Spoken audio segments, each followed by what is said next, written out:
This happened years ago, but honestly, it still feels like yesterday.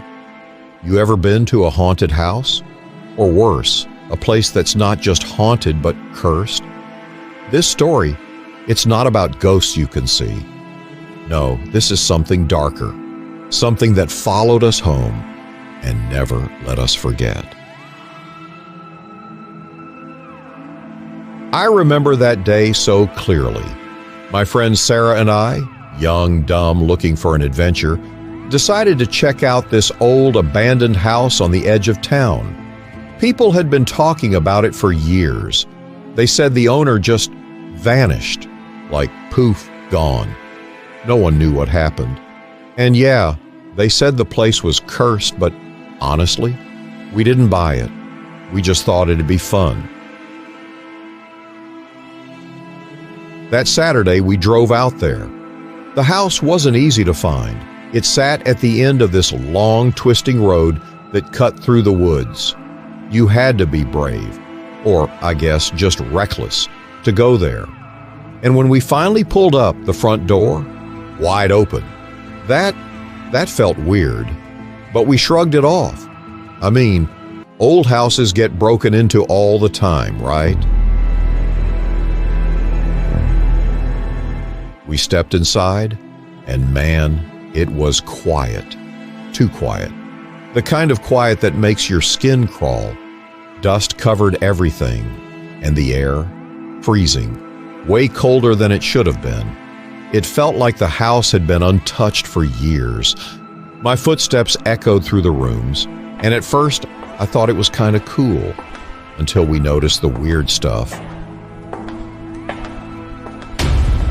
We walked into the living room, and that's when I saw it. An old table, right in the middle of the room, and on it, a lantern. But here's the thing, it was lit, and no one had been here. I could tell. The dust was thick enough to write in, but that lantern, it burned steady, like it had been waiting for someone.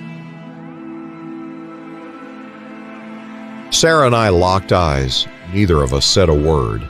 There was this heaviness in the air, like something was watching, but we just ignored it, acted like it was nothing. It wasn't until we decided to go upstairs that things got really weird. We started climbing the stairs, and then I heard it. At first I thought it was just the wind, maybe an old paper rustling somewhere. But then I heard it again and again.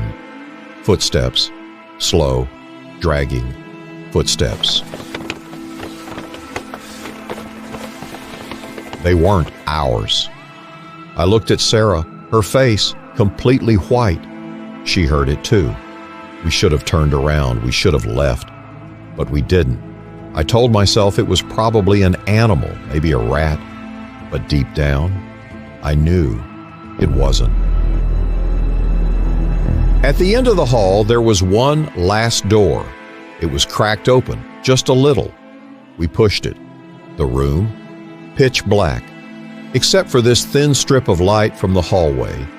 And then I saw it. A cracked mirror hanging on the wall, and right in front of it, a necklace. But not just any necklace.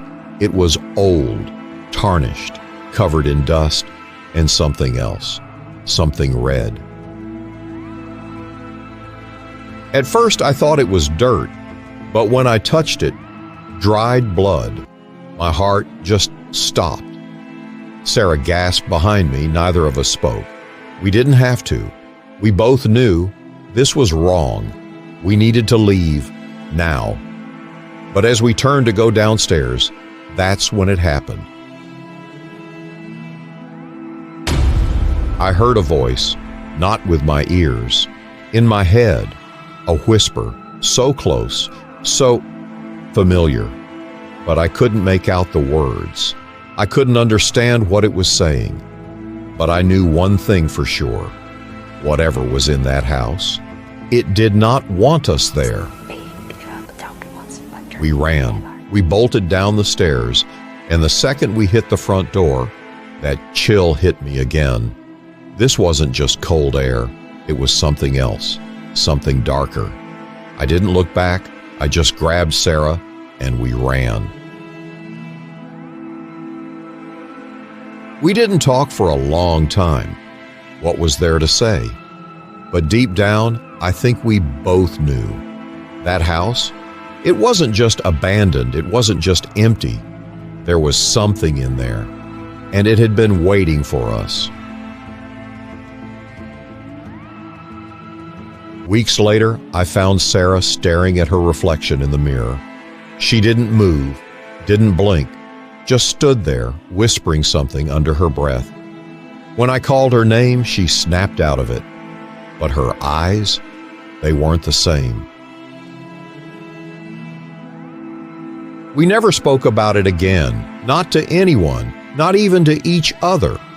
But I'll tell you this, I'll never forget that feeling. That house had a presence, a power, and once you step inside, it never lets you go.